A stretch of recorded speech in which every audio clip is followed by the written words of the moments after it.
So you can imagine some occupations that just don't fit the bill, but many occupations will allow for meaningfulness in some respect. And I'd like to reiterate here that the middle criterion here, meaningful work promotes honor, dignity, and pride, and so forth, precisely because many occupations are necessary for society to exist and to flourish.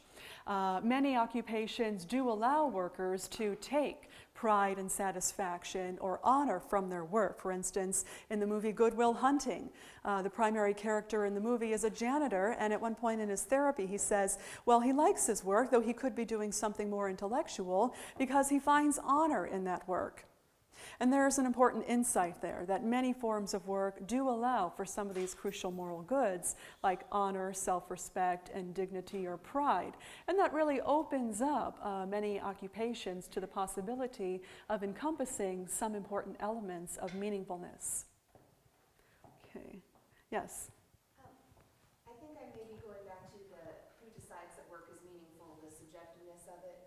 But my train of thought was you said so a factory worker that makes soap has a meaningful job because soap is good for the community. Mm-hmm. But there's someone in that factory that does nothing all day but make sure the word dove is in the middle instead of on the side, and then he throws it back and they start over. That feels fairly meaningful. But if you're saying that is a meaningful job, then it must be subjective. And I was kind of following that through, like, well, what about criminal lawyers? Some people really flourish on that, while the rest of us are going to go, how can we possibly represent those scumbags? And then I was thinking about Fred Phelps, the guy from Westboro Baptist Church, the ones that picket the soldiers' funerals. I'm fairly sure that he would say he is, developing his moral, he's got honor, he's got pride, he's got all that stuff up there. And I don't think anyone in here is going to say he's got good, meaningful work. I hope not, honestly. Yeah. He might have work that is meaningful for him and yet fail to lead a flourishing human life owing to other factors. For instance, part of human flourishing might be having some amount of the truth rather than walking around with false beliefs, or having genuine moral development as a person. That would be an important component of flourishing. And someone who is fundamentally on the wrong moral path will not flourish in the respect that they'll lack those crucial human goods of truthfulness and moral rightness, though they might find self-expression or perhaps the exercise of their personal values and commitments in their work.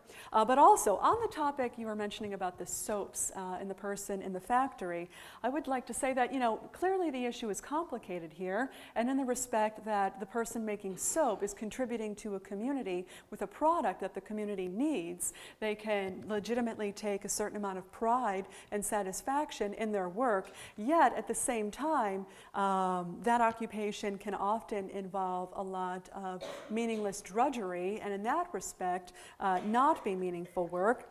Let me give another quote from the book Good Work by E.F. Schumacher. He writes, a recent article in the London Times began with these words: Dante, when composing his visions of hell, might well have included the mindless, repetitive boredom of working on a factory assembly line.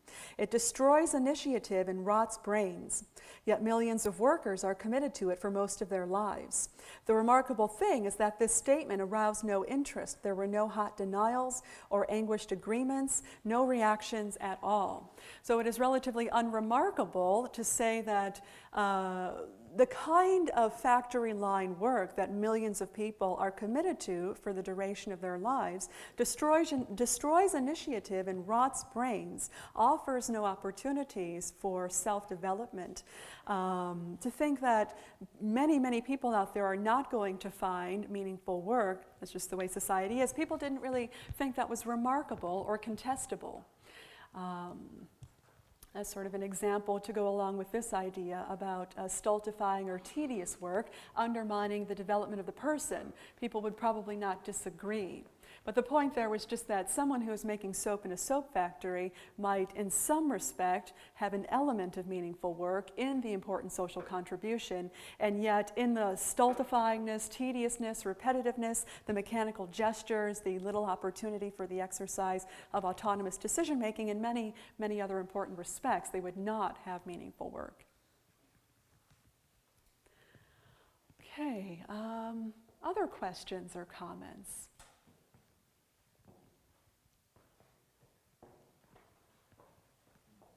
Yes, Brian Beakley? It seems to me, I guess,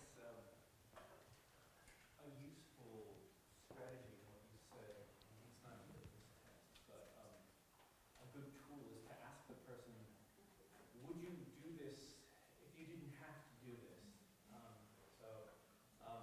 And as you said later, there can be aspects where I would say, yes, I would continue to research, and I would continue to write papers, but I wouldn't grade if I didn't have to. Yeah. But that's, you can say that the person themselves can be a judge in a sense, who can use their own testimony as to whether it is useful Yeah. for them. And you will find people will, maybe working on Cannery Road, say, I can do this if I won the lottery. So I guess it sounds, I guess I'll go ahead and say subjective. Your suggestions would say, well, it depends on the perspective. You basically have the Stoics versus Aristotle again. Mm-hmm. Can everybody, is it just your attitude?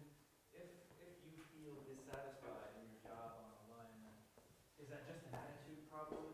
Or is there really something kind of intrinsically missing? So Mm-hmm. it's very, I'm off on a second comment, but Uh-huh. draw those things. Yeah. So it's kind of an old discussion and between, well, the question of Yeah. whether anything can be meaningful or whether something is outside your attitude. Yeah, a couple ideas there.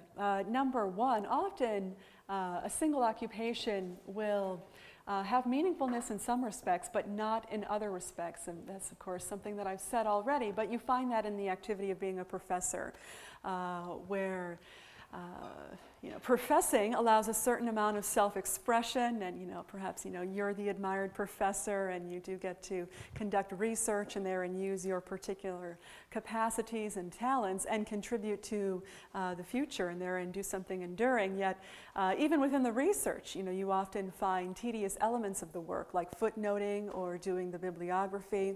And within the work of being a professor, there's always the work of grading.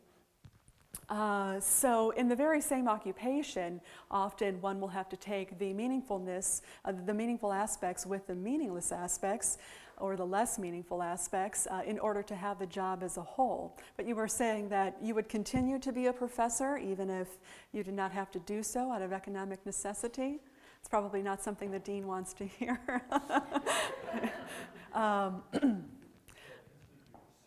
Yeah. Yeah. Yeah. But also about the idea that people would disagree about whether they would continue to perform their work if they didn't have to. Often you might find some individuals who are more in tune with the fundamental human goods than others. So someone might realize that because their job is valuable for the community, they would continue to do it, where other people are perhaps not thinking about that aspect of human reality when they decide they would rather have a life of leisure without any work. So certainly a well-developed account of meaningful work has to allow for some leeway for personal differences in tastes. People do bring different proclivities, desires, talents, needs to the working world, and I think it's important to take that into account, indeed.